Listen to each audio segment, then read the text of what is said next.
Listen closely. What if the reason you feel angry, agitated, enraged even when you feel your mother-in-law is being manipulative and controlling? What if that entire experience has absolutely nothing to do with her and everything to do with you? What if the reason you feel your significant other or even your kids are lazy, complacent, is because you yourself are behaving lazily and with complacency?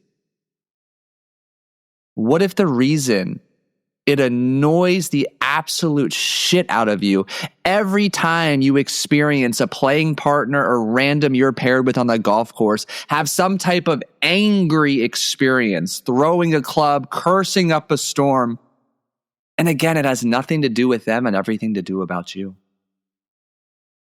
A lot to chew on, a lot to digest, a lot of questions coming your way on this episode of the Scratch Golfer's Mindset Podcast. Welcome back.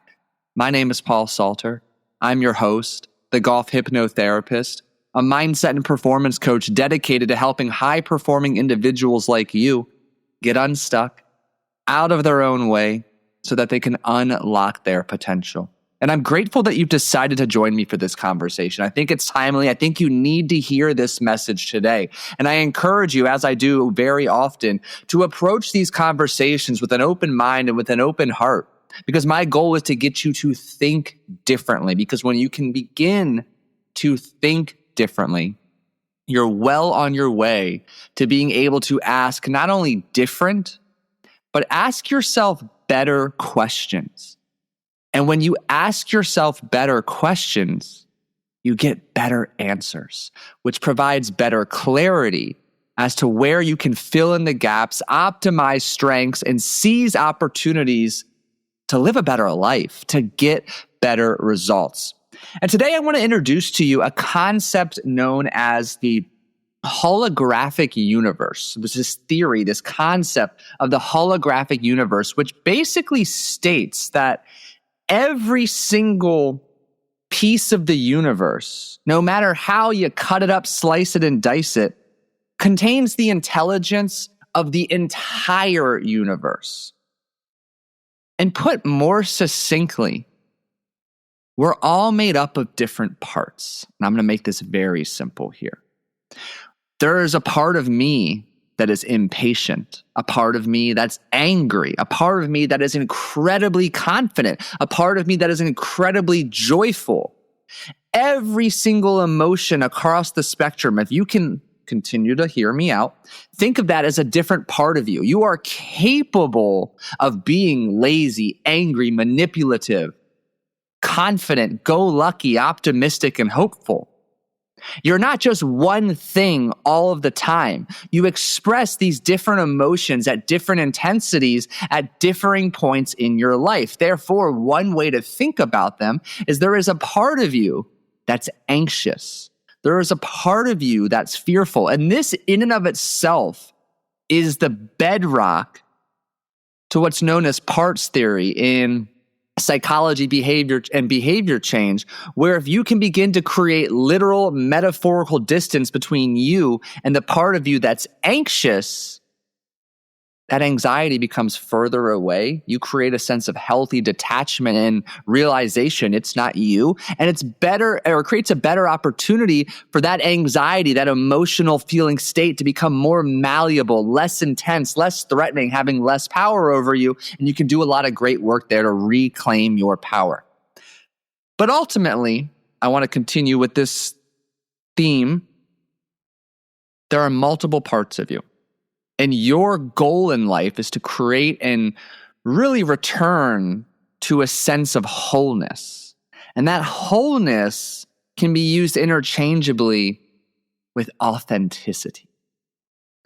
When you are so aware of and accepting of who you are, the so-called good, bad, and ugly parts of you, That honesty, that awareness, that acceptance, that ownership empowers you to be able to take aligned action to shine your true, bright, authentic light, which therefore allows you to attract all you desire and deserve into this world.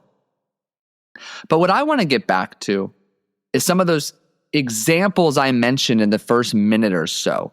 When you experience an emotion, a line of thinking, or a pattern of behavior in somebody else, and you feel triggered. You might not be able to put your finger on it in the exact moment, but something about that individual's behavior has your blood beginning to boil, your chest beginning to tighten. Something has triggered an emotional experience. It might feel erratic, chaotic. It might feel and seem irrational. Why the fuck am I getting so worked up when that person is behaving like an idiot? But here I am getting so worked up. That's silly. It's laughable. It's irrational. Well, that, my friend, is because every individual in your life is a mirror. What you see in individuals when they are at their worst and at their best is simply a mirror, a reminder that that pattern of thinking, believing, feeling, and behaving is something that you are capable of experiencing and engaging in as well. And I'll tell you a funny story. There was an individual in my life. I actually don't know if it's funny as I say that. There was an individual in my life many years ago who I just always felt there was this unspoken, underlying level of friction. Outwardly, we expressed kindness, pleasantries, could get along, share a laugh. Yet there was something always under the surface that prevented an authentic, deeper connection. And I remember feeling that this person was just so fucking controlling, always attempting to manipulate the plans in her favor, always making it come back to almost like she was so 5 steps ahead of everybody else that it ultimately aligned in her favor, that whatever outcome or decision she desired ended up inevitably occurring. But it always felt like an inauthentic, icky path or process to get there. And it used to drive me fucking crazy. Absolutely crazy. I'd get agitated. I'd get annoyed. I'd get angry on occasion. And it wasn't until years later, and I mean years, that the universe smacked me upside the head and said, dude, she's you. You are her. You can be that controlling and manipulative to try to get the schedule, the timing, the plans, the outcomes to fall in your favor exactly as you intended. Oh, talk about a wake-up call. I'll do you another one. I remember one of my early girlfriends, I'm in my early 20s. One time she called me selfish.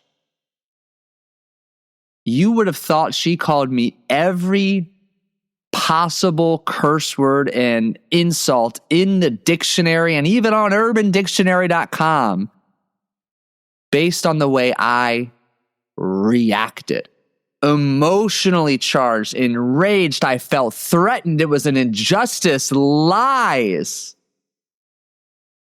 That's how I felt in the moment. Because truthfully, there's a part of me that's incredibly selfish. I was and I am. That part exists today. It wasn't until, and again, fortunately or unfortunately, this didn't happen until years later, I honestly began to look inward and acknowledge, yeah, there's a part of me that's selfish. And it wasn't until I began to not only acknowledge, but accept, yeah, I'm selfish. There's a part of me that's selfish. That suddenly I found greater ease, free of resistance, taking actions that aligned with who I am, bringing a sense of internal peace, contentment, and bliss, because I had owned the part of me that I had tried to repress for so long. I'm selfish. There's a common phrase used in the world of psychology and behavior change that goes by this: what we resist persists. And I continued for the longest time to resist. I'm not selfish. I'm not controlling. I'm not manipulative. Bullshit. Absolute bullshit. I am. I have been. I will be. And I'll continue to be. Doesn't make me a bad person. It's just I had this lens, this filter, this belief that selfish people are bad. Selfish people are inherently bad. They're so self-centered, egotistical, they provide no value. And it created a set of competing beliefs. Because on one hand, I literally give back in my profession, my purpose in life is to help others, teach others, learning from my mistake to help them live their best life, achieve their wildest dreams, and perform to their potential. So clearly there is a significant selfless component of me, my life, my work. But over here on the other side was an incredibly selfish. These are my priorities. This is how I'm spending my time, because all of this enabled me to do what I feel I'm put on this earth to do, which is just carry out that purpose to help other people. But if I don't first take care of myself, there's no chance in hell I can better take care of the other people I work with who put their trust in me. So it was this incongruency. I was always at odds. Like, no, I'm not selfish. No, I'm not selfish, because I had this label, this connotation. Being selfish is bad. Is it? Dear friend of mine, longtime client. He's a man of faith. He's a father of 3, a wonderful, committed, and devoted husband. Hell of a golfer. Does incredibly well in his business. He's a partner where he works. And he struggled mightily with this concept. He had guilt, shame, resentment. He had a lot of guilt and shame in those moments he would choose to go golf instead of spending time with his kids. Then he'd feel angry and resentful when he would hear how other fathers spent their time. He would even make jokes in his own mind, but I got him to open up and share with me, like, what a terrible father. He's never there for his kids. Yet here he is spending time at the gym, spending time meditating, praying, reading the Bible, golfing. And he's judging other fathers for doing things that take them technically physically away from their kids. A clear incongruency exists. And we did a lot of great work going deeper and unpacking, how do you define selfish? Why does it carry such an emotional charge? I called him selfish directly to his face. Dude, you're selfish. I got him to admit, yeah, I'm selfish. And we had a really beautiful opportunity to reframe. We updated this definition of selfish. We reframed it. He is selflessly selfish. And that's what I want you to take away is one of the big nuggets from this conversation is selflessly selfish, You put yourself first to better help those around you that you love and care about most. Your significant other, your children, your family, your neighbors, your coworkers, your clients, your friends, your peers, whoever it is you have an impact on this world. But it's not until you own, yes, I am selfish, accept it, embrace it, acknowledge it, that you can then begin to take aligned action and attract what it is you deserve and desire into this world. I'll give you one more example, and I promise I'll bring it all together. A client of mine, he's got three boys between the ages of, I believe, 11 and 19 or 20. His boys have put up a good fight, to say the least. They have been challenging throughout their teenage years. I guess the expression boys will be boys couldn't be more true in this individual situation. And it was just taking a toll on my client. Mentally, physically, emotionally, maritally, in his relationship with his wife. They were just worn out, exhausted. And we're having a conversation a few weeks ago. And, one of the reasons he reached out to me is he's feeling stuck in a rut. He does well financially. He's fucking bored at work. He feels he's lost his purpose, direction. He's around 50 years old and he's just struggling. Like, I'm just lacking that motivation was his word, that spark, that passion. Nothing excites me the way it used to. And well, I was quick to call out the obvious, dude. You're stuck in this sympathetic nervous system overdrive. You're stressed, you're anxious, you're reactive. So we got to take care of that through some addressing of the low-hanging fruit of sleep, self-care, stress management, diet, exercise, which we began to do. But on one of our coaching calls, I just flat out asked him, dude, what about your kids pisses you off so much? Oh, well, Paul, they're lazy. They have no initiative. They're just complacent. I just wish they had more drive. I wish they took action. I let him talk for a couple of minutes. And this is like our 7th or 8th call in. So we've got a good rapport going here for quite a few months. And I let him finish speaking. And I'm like, okay, so let me get this straight. You feel stuck in a rut at work. You're not doing anything different. You're just watching a lot of TV, a lot of Netflix at night, scrolling on TikTok. You're inconsistent with your workouts. You don't have the best sleep hygiene yet. Fair to say you're complacent? Fair to say you're kind of lazy right now? Fair to say you're not taking any meaningful action to better yourself? It was like the brightest light bulb in the fucking world went off in his mind. This oh shit dot connecting moment. Because other people in your life are mirrors of your strengths and your shortcomings. You admire people, probably particularly athletes, who display this level of confidence, commitment, passion, love. Because you yourself embody those same traits and are capable of demonstrating them. There's a part of you that's committed, passionate, confident, full of trust and belief in yourself. There are individuals in your life who demonstrate impatience, anger, poor emotional management, who are rushing through life with this false sense of urgency. Maybe they're stuck in a pattern of woe is me, I'm a victim. You notice in that in other people because it's a mirror of your own inner experience. What triggers you has the opportunity to teach you. What triggers you has the opportunity to teach you. How can the biggest upgrade and mindset shift you take from this conversation be your triggers are your teachers? If you choose to open your mind and open your heart to see them that way. I've talked from day one, golf is nothing more than a mirror of your own personal development journey. If you struggle with performance anxiety, first tee jitters, playing in front of crowds, strangers. If you struggle with fear, struggle to go low, you go, 3 under on the front and 12 over on the back, this fear of success, this upper limit problem. All of these, what feel like microcosms of challenge, frustration, and obstacles are not isolated to only the golf course. They show up in every area of your life. And I don't actually know if I've said this next line on the podcast before, though I say it all the time off the air.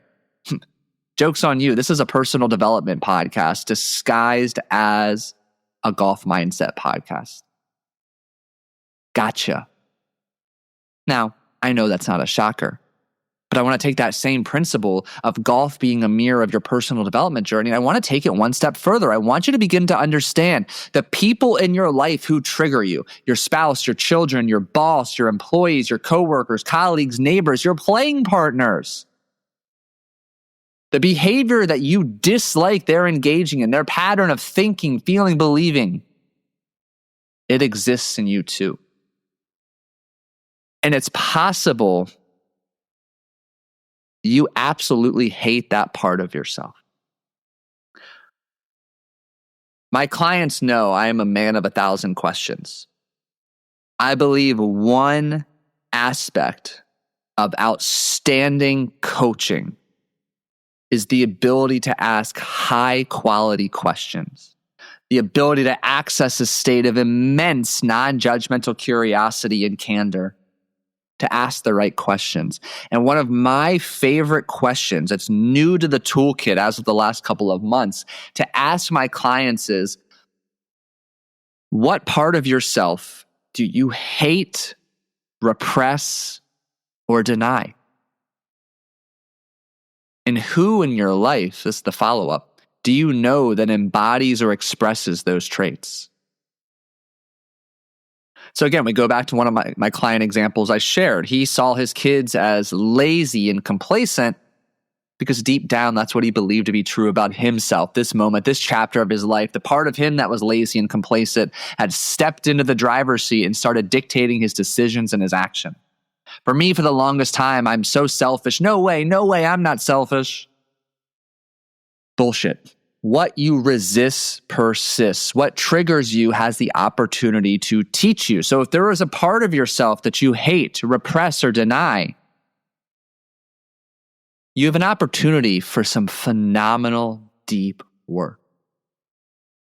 I was just talking with a client the other day, and I've got this incredible, I call it the angular attack of your core beliefs exercise I go through in hypnosis with my clients that really helps bypass the voice that is judgmental, critical, and harsh, puts up the metaphorical and literal walls to protect the ego. And we bypass all of the subconscious defense mechanisms and get to the core of what my clients believe about themselves. This exercise has been so powerful and eye-opening for me as an individual, and just the ability to cultivate it and adapt it to my clients has proven absolutely incredibly invaluable.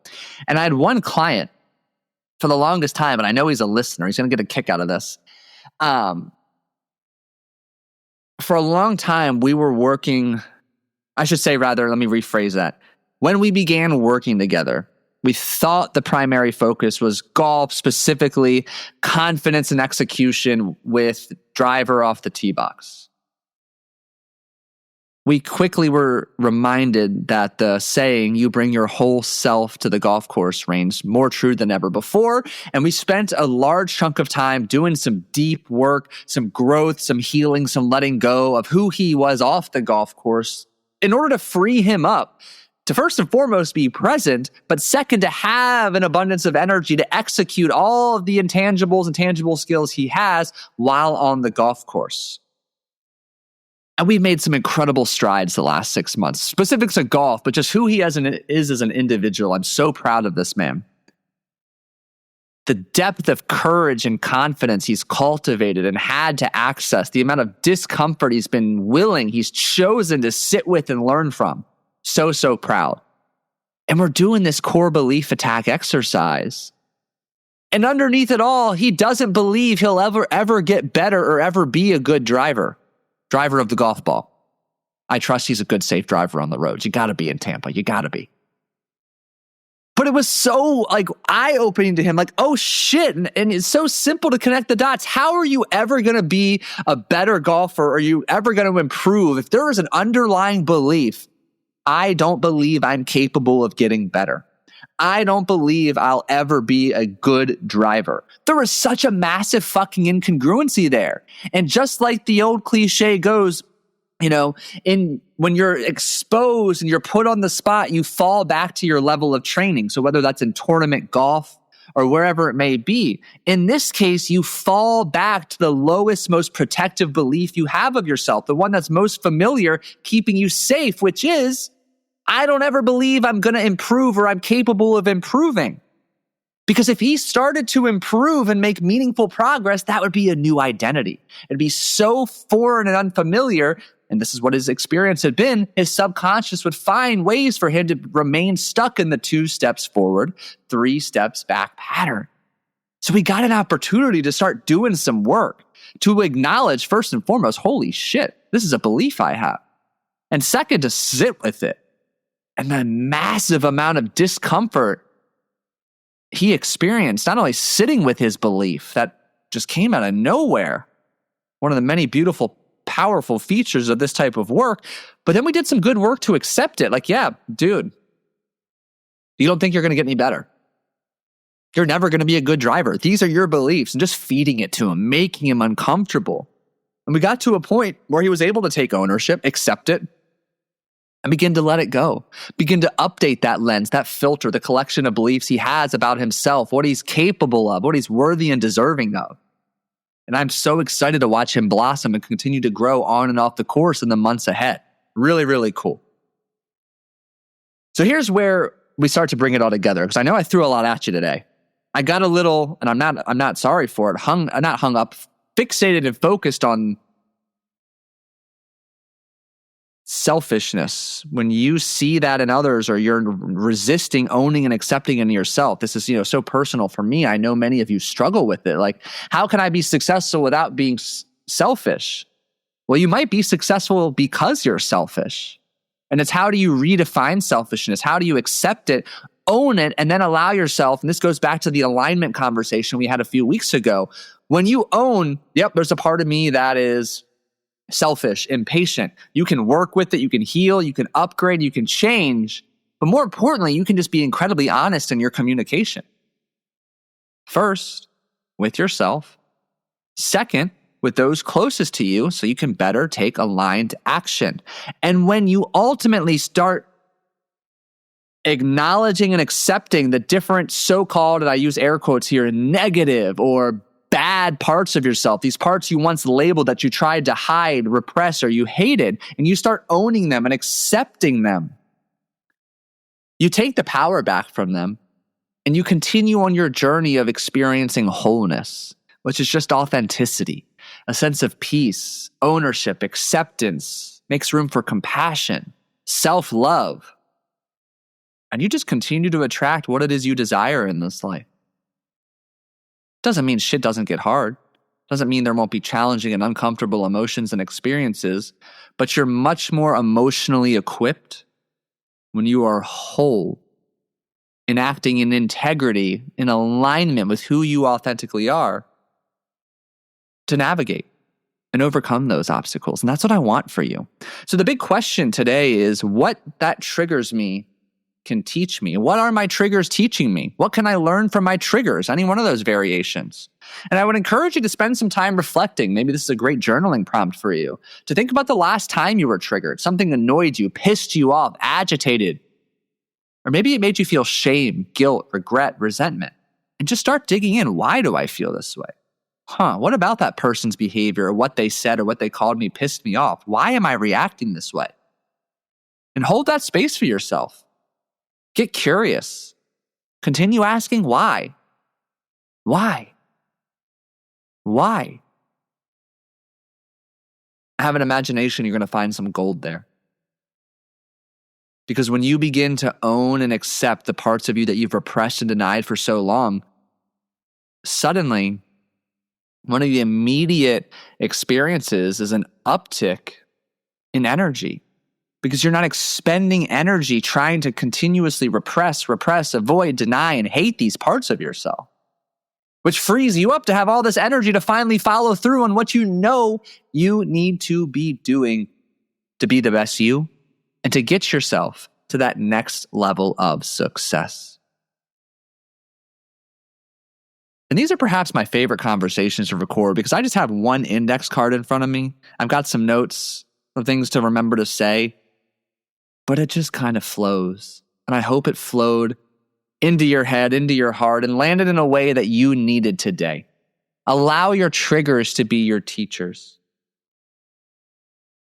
And allow that to be the first step towards further awareness and ultimately acceptance of who you are, every single part of you, to fuel aligned action, to attract all that you desire into this world. And if you need a boost, a support, that extra set of accountability, eyes, ears, another brain to help you see what you don't see, uncover your blind spots, there it is, challenge you, push you, because you're truly committed and ready to ask for help, get out of your own way, and step into your potential. Well, I invite you to use the link in the show notes to schedule a mindset coaching discovery call with me, so we can dig in and get started in creating the best version of you. I thank you for listening today. I hope you found immense value, and I ask that if you did, do yourself a favor. Be selfish. Go back and listen to it again. Take notes this time. And then share it with a friend, a coworker, a golfer, maybe even your significant other, somebody else who would benefit from really understanding how anything and everything that triggers him or her can ultimately teach him or her. Thank you for being here. Thank you for listening. Have a fantastic start to your week, and I'll catch you in Thursday's episode.